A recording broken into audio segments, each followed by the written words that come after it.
Let us begin with direct search methods for multivariable optimization. So we will begin with unidirectional search.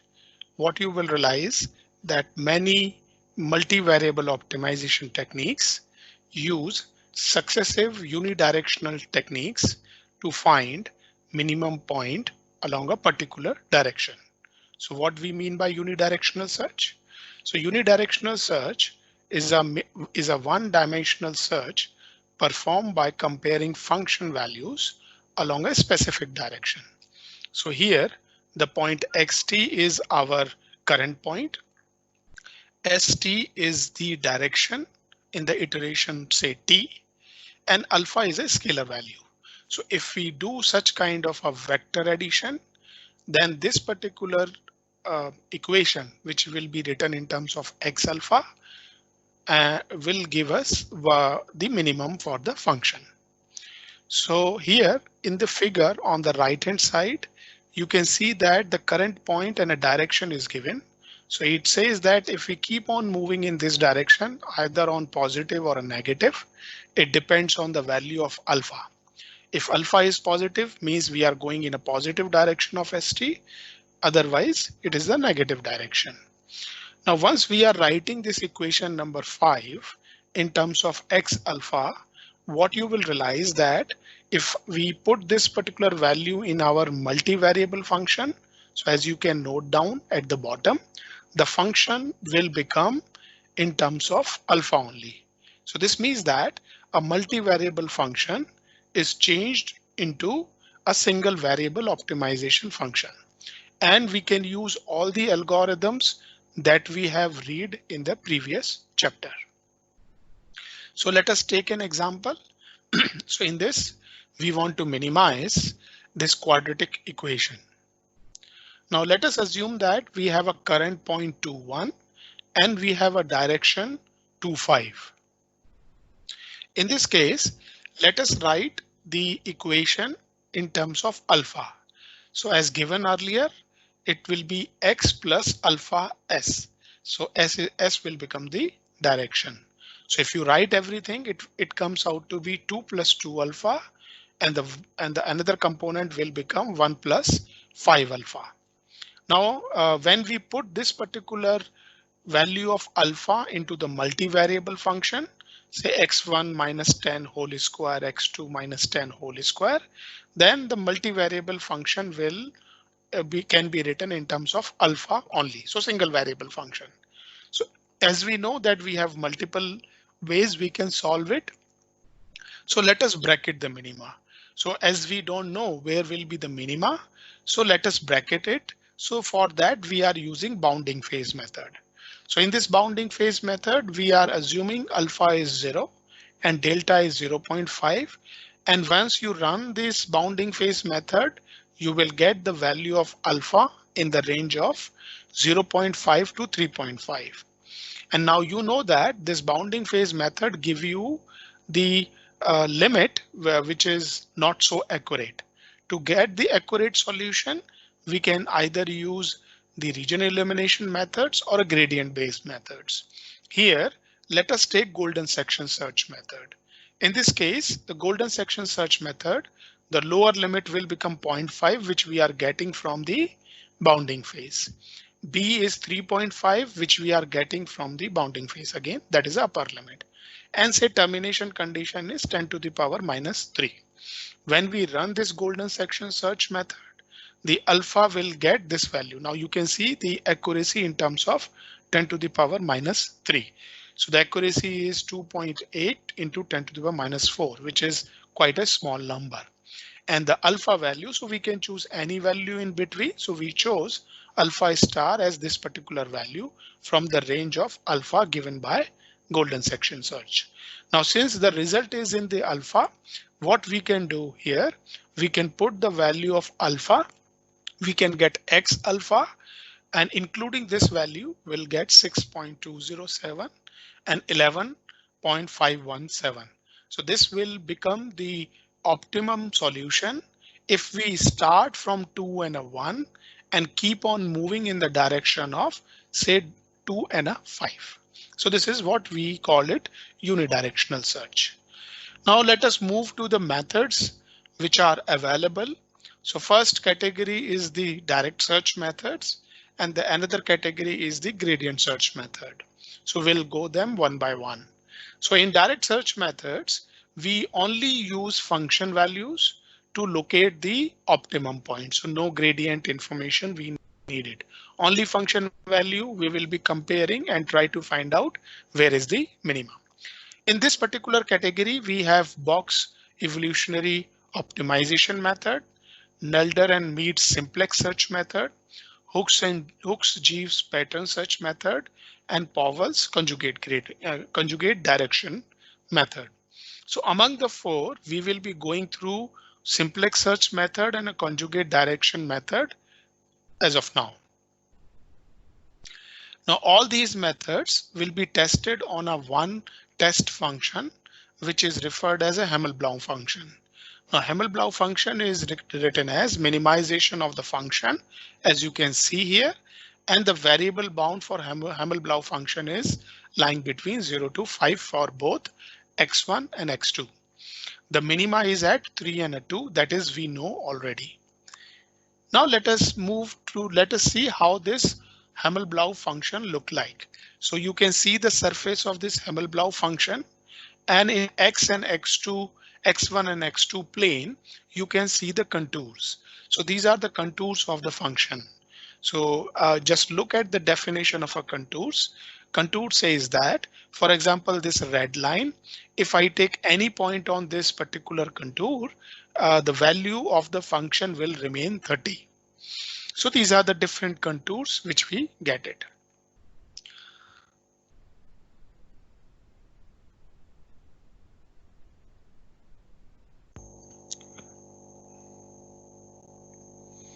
Now, if we just plot x1 and x2 plane here, so the same contours you can see on the left hand side, and from these contours you can easily identify that the optima is at 3 and a 2, which is mentioned here.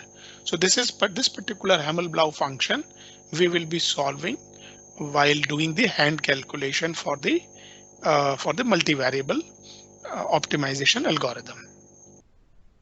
So let us start with simplex search method. It was originally proposed by Spendley, Hex, and Hemsworth in 1962, and later it is modified by Nelder and Mead. And from there itself, this algorithm is referred as Nelder and Mead simplex search method. It always needs n+1 points.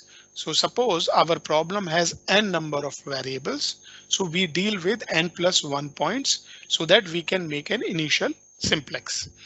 So what do you mean by simplex? So initial simplex, so if you look into this figure on the right hand side, so now you have two variables, x1 and x2. So now for creating a simplex, I need n+1. This means 3 points. So you can see the 3 points. Now, when you are creating such kind of a simplex, we have to make sure that there should be a 0 value. This means that if we have two variable problem, then these 3 points should not be collinear. Now, when we created such kind of a simplex method, we try to find out 3 points. So first point is xh. Xh is the worst point. How we will know that? If we find the objective function values, so look at on the right hand side, the figure on the top, you will get 3 points. And if I calculate the objective function at these 3 points, so I would know that which is the worst among the 3. So similarly, I can find the worst point in the simplex. So the idea is we have to steer the search away from the worst point. Thereafter, first, what we will do is we will find the centroid. So in this centroid, we should not include the worst point. Now look at the right hand side figure at the bottom. So when we are finding this XC, which is the centroid, we are not including the point XH, which is the worst point. So excluding just one point and considering rest of the point, I can get the centroid. So in this particular case, it is quite simple that the XC will be lying on the line joining XL and XG. What are those points? XL is the best point. How we will get it? After comparing the objective function value at XL and other 2 points, and XG is the next to the worst point in the simplex method. So not the worst, it is next to the worst point. So these 3 points generally we identify, and then we calculate the centroid excluding the worst point. So after that, the worst point, what we do is we reflect the point. So as you can see in the figure, the X edge is the worst point. Centroid is given to us. So what we are doing is we are steering the search away from the worst point. And so that's why we have drawn a line from X edge to XC. And then we get a new point, say XR. So we are reflecting the point away from the worst point. So we'll get a point, say XR, you can see in the figure. So this is called new point. Now, once we get the new point, we check few conditions. So let us assume the first case is f of XR, means the function value at a new point is smaller than. So if it is because we are always target minimization problem. So this means that the function value at the reflected point is smaller than the function value at the best point, which is XL. This means that it is already a good region. So in that case, we should expand. As you can see in the figure at the bottom of the right hand side, that from XR, we further expanded and we get a point, say X new, right? So this first process or first case is called expansion. Second case is if suppose the reflected point is greater than and equals to XH. It means that the function value at XR is worse than the function value at the worst point. Now in this case, so this reflected point actually has moved to the bad region. So if it is in the bad region rather than expansion, we should do contraction. So the contraction along the direction from the centroid. How we can do it? Look at the figure on the right hand side. So again, we have XH and the centroid. So XR is actually a bad point as compared to the worst point, which is XH. So we are performing the contraction. So you can see that X new is coming inside the simplex. There could be other case that it is not the best, it is not the worst, but it is lying somewhere in between. So this is what we get this particular relationship, that the function value at X at the reflected point is actually better than the worst, but not as good as the next to the worst. So in that case, we will again perform the contraction. And in that contraction, what we will do, as you can see in the figure on the right hand side, we get the reflected point. So we are contracting between XC to XR. So we will get a point, say X new. So you can see that this is the another contraction. We do it if this condition satisfies. So we have to check 3 conditions, or we have to see 3 conditions, that whether the reflected point XR is better than the best or worse than the worst point, or it is better than the worst point, but it is not as good as the next to the worst. Once we find it out, the new point, we just replace this new point with XH. So this is important to remember that. And then we continue.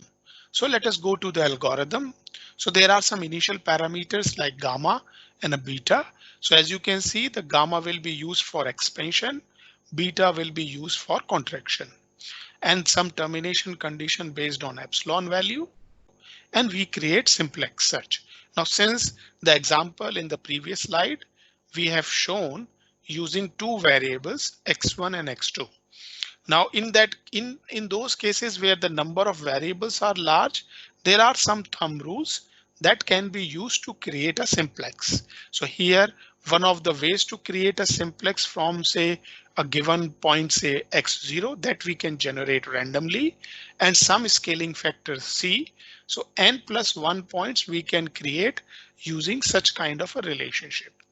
Even though when we are creating it, just make sure that the simplex method should not have a zero hypervolume. So after creating the initial simplex of n plus 1 points, the second step is we have to find the worst point, the best point, and next to the worst point. So 3 points we will find after calculating the objective function at all the points. Thereafter, we calculate the centroid, so which is represented by XC. So just careful about this formula. It says that I equal to 1 to n plus 1. However, I should not be equal to h. This means that we are including all the points except the worst point. We take the summation of them and divide it by n. So that is the centroid point. And then in this step 3, we calculate reflected point, which is XR. So the formula is we are reflecting twice. So 2 times of XC minus XH. So you remember that XC is the centroid, XH is the worst point, and we get this new point as a XR. Now we have to check few conditions. First is let us see that whether the function value at the reflected point is better than the best point. If yes, we do expansion. So we use such kind of a function with the help of gamma. If suppose the reflected point is worse than the worst point, then we do contraction. So 1 minus beta times of XC plus beta times of XH. So this is contraction number 1. And suppose the reflected point is lying between worst and next to the worst. So in that case, again, we do contraction, but it will be 1 plus beta XC minus beta XH. So this is contraction number 2. So in this way, we set the new point and then we calculate the function value at new point, and be careful that we replace the worst point with the x mean point. Then in this step 4, we check the termination condition Q. As you can see that the difference between the centroid and the new point and all the points we find it. So this is the difference. We are making a square, making an average, and then we are taking the under root of it. If it is less than epsilon value, we terminate it. Otherwise, we have to go to the step 2, where we find the best, worst points, etc. Now here, the performance of this simplex method depends on beta and a gamma value. If we take larger beta value means larger contraction, and 1 by gamma value, this means larger expansion. Our approach to the optimum may be faster, but the convergence is difficult. So we may not able to converge to the optimum, but we may reach quickly. However, if we take a small value of beta and 1 by gamma, we need more function evaluation to converge near to the optimum solution. So these are some guidelines given that the recommended value of a gamma can be 2 and beta can be taken as 0.5. So let us solve one particular problem using a simplex search method.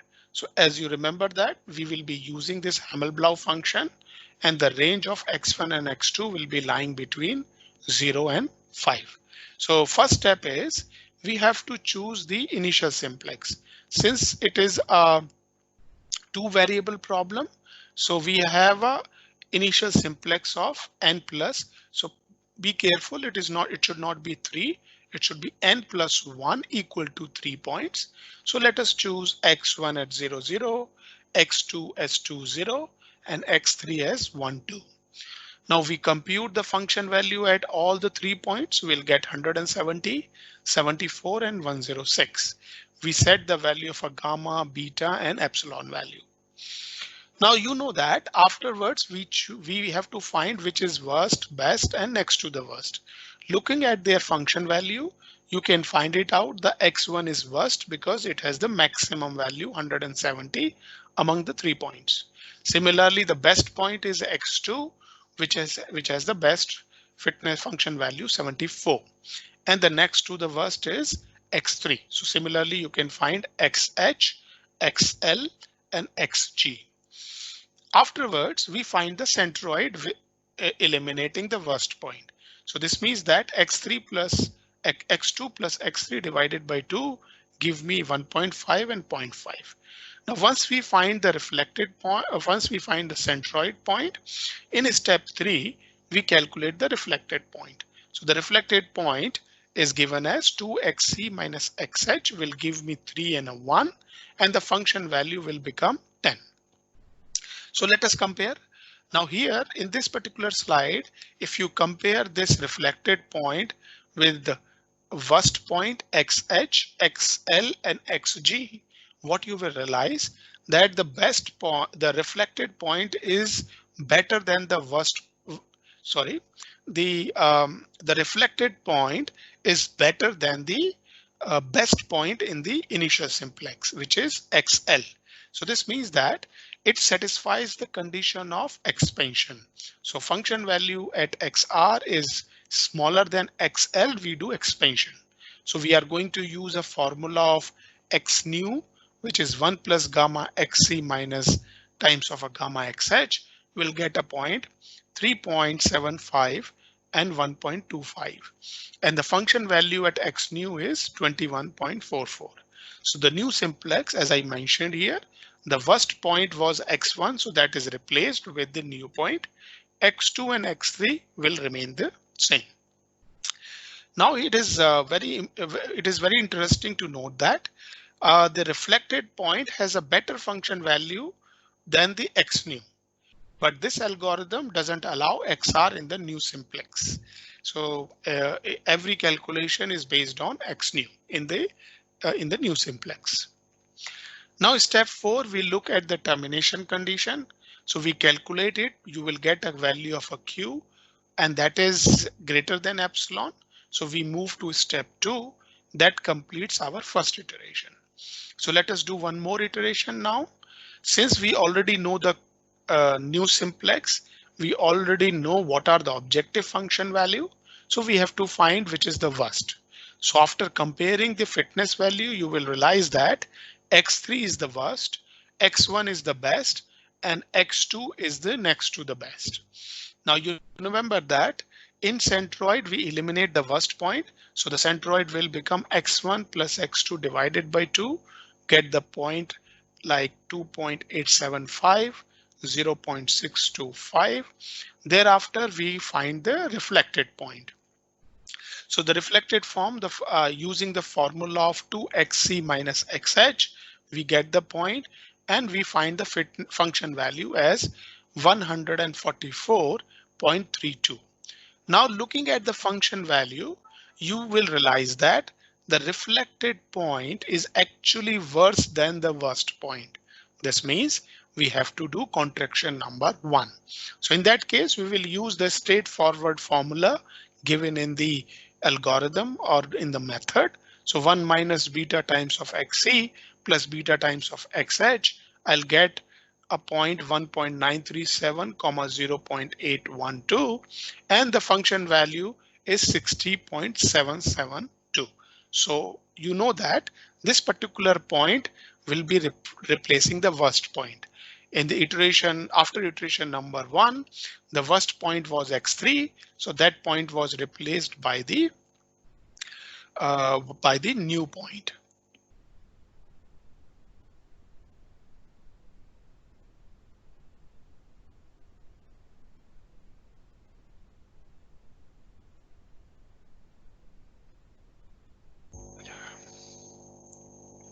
So in a new simplex, x1 remains the same, x2 will remain the same, and only x3 will be replaced. Step 4 is a termination condition.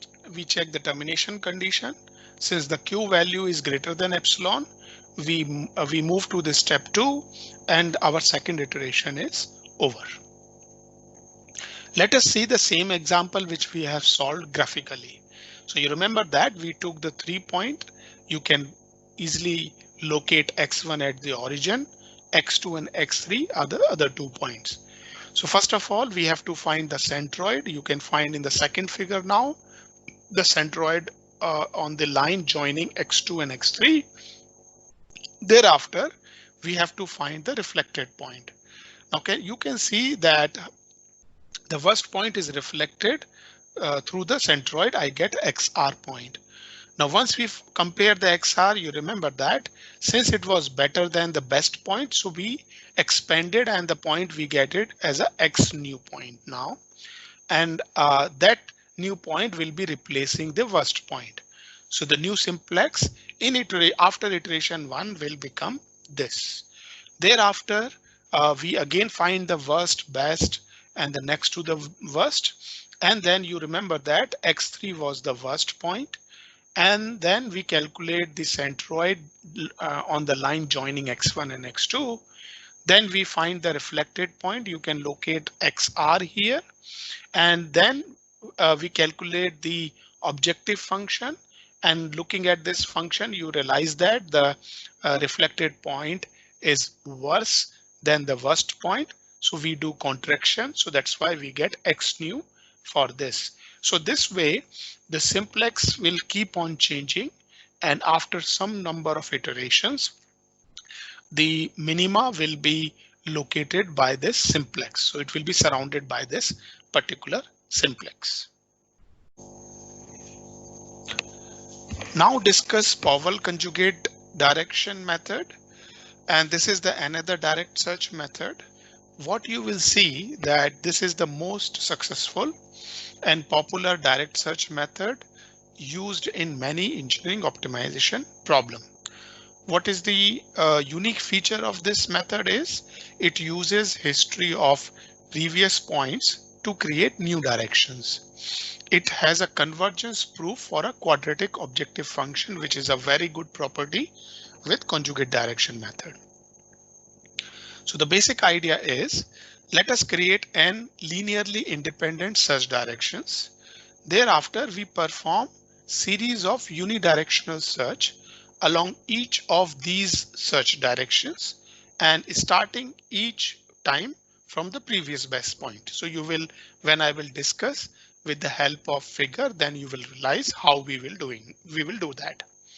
And then this particular method, as it is mentioned earlier, this procedure guarantees to find the minimum of the quadratic function by one pass of n unidirectional searches along each search direction.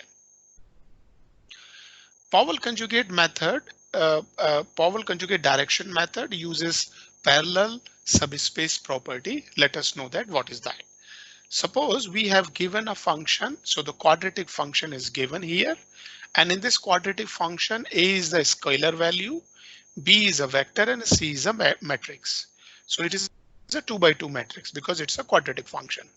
And then we take 2 points, x1 and x2. These are two arbitrary, but should be different points. And we have given a direction D. So 2 points and 1 directions are given to us. Now let us look at the figure on the right hand side. Suppose at the bottom, you can see the point x1 and the direction D you can locate in the figure. So if we move from x1 in the direction of a D and keep on performing the unidirectional search, basically finding the minimum point. So we will get, say, y1. Similarly, you can locate point x2 and from x2 in the direction of a D, if we perform unidirectional search, we get the minimum point, say y2. Now in this case, when you draw a vector, say y2 minus y1, this particular vector is conjugate to the direction D. So here in this figure, it looks like that y2 minus y1 is perpendicular to the D, but it is not necessary condition. So this particular direction y2 minus y1 will become conjugate direction. And for a quadratic function, the minimum will be lying on this particular blue line y2 minus y1. You can see from the contours as well. So the minima will be somewhere here.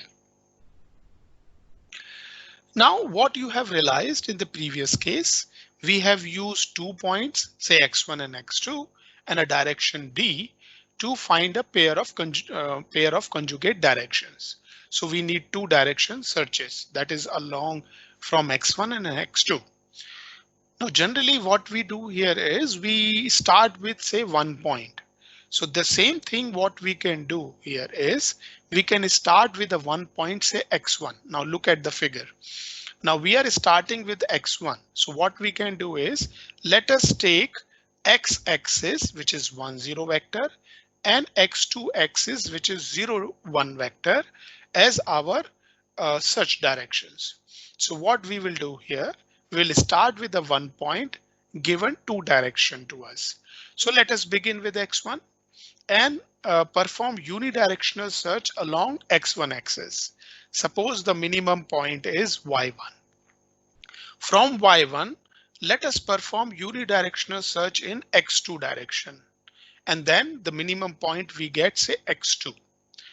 And finally, we perform one more unidirectional search, that is from x2 in the direction of x1, say the minimum point is y2. So this direction y2 minus y1 is conjugate to D direction. And that is the whole objective, that if we keep on finding the conjugate direction, then the minima will be lying on one of those directions. So in this particular case, you will realize that we need 1 point, 2 directions, and we have to perform 3 unidirectional search. As you can see in the figure, first is along x1, then on x2, and then along again along in x1 will give me this conjugate directions y2 minus y1 with D. So the same property we can use for multifunction. Now here it is important to note that if we are solving a quadratic function, we need 4 directional search to find the minimum point. How? So looking at the figure, first direction will be along x1, another unidirectional search along x2, the third one along again on x1, then we will get y2 minus y1. And if we perform a unidirectional search from in the direction of y2 minus y1, then we will locate the minima on this particular blue line. Now we can use this parallel subspace property for multivariable function. So that's why it is called extended parallel subspace property. What it says that, let us assume that we get a point y1 after performing unidirectional searches of m conjugate direction. This m can be smaller than the number of variables from a chosen point, say x1. Similarly, the point y2 is found after performing unidirectional searches along each of m conjugate direction from another point x2. So the previous case what we discussed, that we have 2 points and you have conjugate directions. So you will get y2 and a y1 as your optimum solutions. Now the vector y2 minus y1 is conjugate to all m previous such direction. And this property we will be using for multivariable function. Let us start with the algorithm. So conjugate direction method says that we have to choose an initial point, say x0, and we have to find n linearly independent direction. Now you know that each axis can become our linearly independent direction. So that's why we have written SI, which is the direction, is equals to EI. EI is nothing but the direction along each axis. So I equal to 1 to n means we have n variables. So we are going to have n axis along which we can perform the unidirectional search. Now in step 2, we minimize along n unidirectional search directions and using the previous minimum point to begin the next point. So we will be performing n, and then you remember that. So we begin with the search direction S1 and end with Sn. And finally, we perform one more direction. You remember the previous case. So we perform another unidirectional search along the first, which is S1. in that case, once we find it, so we can find a conjugate direction D, which is y2 minus y1 using the extended parallel subspace property. And then this particular new conjugate direction, if it is quite small or the such directions are linearly dependent, then we should terminate. Otherwise, we have to replace. So we have to update, say Sj to Sj minus 1 from n to 2, and the S1 will become the new conjugate direction D, and we always take the unit vector. So we have to find the unit vector of direction D. And then once it is done, then we will go to the step 2, perform unidirectional searches, and then find the conjugate directions. This we will be doing till the termination condition is satisfied.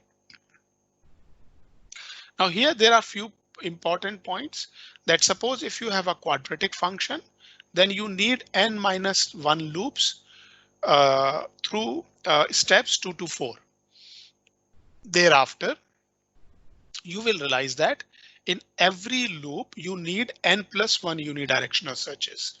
So total how much? N minus 1 multiplied by n plus 1, n square minus 1 unidirectional searches are performed to find n conjugate directions. And finally, as you remember, we have to perform one more unit as a final unidirectional search to obtain the minimum. So it means that for a quadratic function, we need n square unidirectional searches to find the minimum point. And important point is that those conjugate directions should be linearly independent. So those who are doing, so what I suggest you is that just look at the definition of linearly independent vectors. Let us solve the problem, the same Himmelblau function using conjugate direction method. So the function is given and x1 and x2 are lying between 0 and 5. So we choose our initial points is 0, 4. And you remember that our direction will be along x-axis. So S1 will become x-axis direction and S2 will become 0 and a 1. And both of them are unit vectors. And epsilon value is 10 to the power minus 3. So in step 2, we have to perform the unidirectional search along S1 and S2 and finally again on S1. So find the minimum point S1. So we are writing an equation XP as x0 plus alpha times of S1. So everything in terms of alpha values, alpha and a 4. We put the value in our function x1 and x2. You will realize that the multivariable function will become a single variable function of alpha. How to solve it? I'm suggesting you two methods. So when we will be doing some hand calculations or assignment or exam problem, you go with df by d alpha, put equals to 0 and find the solutions. However, for your programming assignment project, what you have to do is you have to use single variable optimization method. So for example, we can use bracketing. We can bracket the minima using the bounding phase method. When you use it, it will give you the range of alpha between 0 to 4. Thereafter, for accurate solution, we use golden section search method.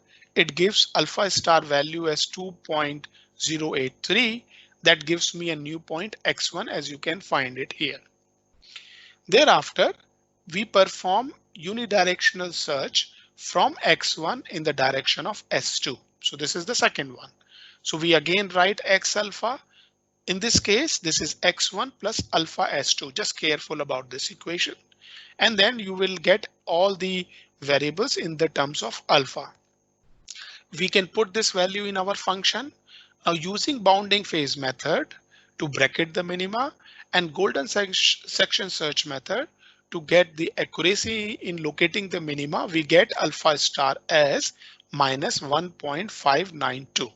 Putting the value in x alpha here, we get a point x2 as 2.083 and 2.403. Now, you remember that we have to perform n plus 1 unidirectional searches. N here is 2 variable. So 2 unidirectional searches, that is along x1 and then x2 has performed. Now we have to perform the final unidirectional search, that is from x2. So that is the previous best point x2. We perform a unidirectional search along s1. This is the first point, first direction. And after using bounding phase method, performing unidirectional search using bounding phase method and golden section search method, x3 point will become 2.881 and 2.408. So this is the third point, we got it. Once we get it, so we have to use the parallel subspace property. So you can refer the figure which has been drawn. In the second case, the conjugate direction is nothing but the x3 minus x1. So we'll get this x3 minus x1, and this is the conjugate direction. Now we will check whether the norm of this vector is smaller than epsilon. No. Then we find the new pair of conjugate directions. And this pair is S2 will become S1, which is 1, 0, and S1 will become D, and we are finding the unit vector of a direction D. This at this particular step, first iteration is over, and we go to step 2. So let us repeat one more. Step 2, perform unidirectional search S1 from X3. So this is our starting point now. So we'll get a point X4. Now you can see this particular point is already close to the minimum. Now the first unidirectional search is along S1. Now another unidirectional search is along S2. And the previous best point was X4. So we perform unidirectional search along S2 and X4. We get a point X5, which is 2.988 and 2.045. And as you know, we have to perform the final unidirectional search along S1. From X5, we get a point X6, 3.008, 2.006. Now you remember that the minima was at 3 and 2. So we are already very close to the minimum point in the second iteration.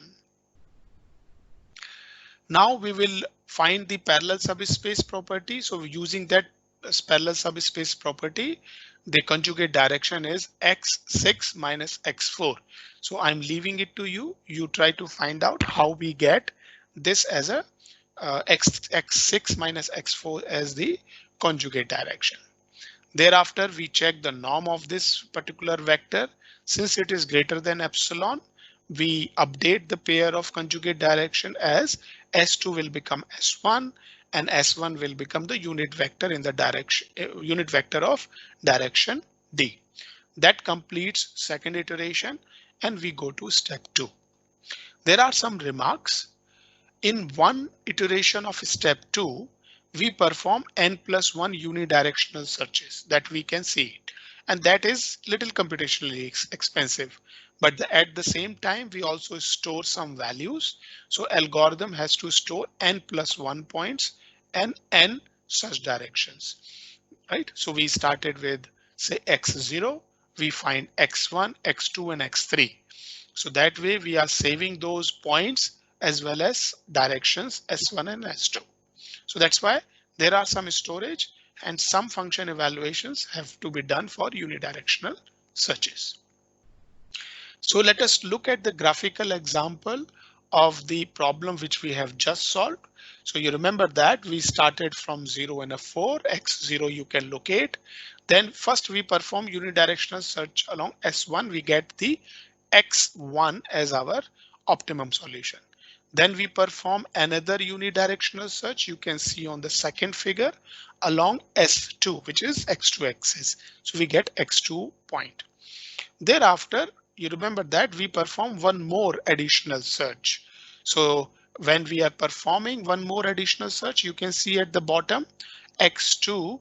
From the point x2, we perform the unidirectional search along x1 axis. We get a point x3. Now you know that at this particular iteration, x3 minus x1 is the conjugate to the direction s1, right? Once it is done, then we move to the second iteration. Now what you will realize that Now this red point is not visible because of the black point.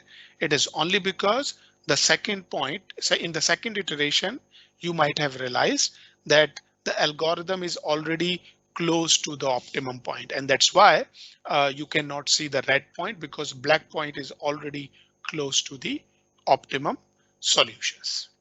So with this, we are done with the direct search methods. In the next lecture, we will discuss the gradient based methods.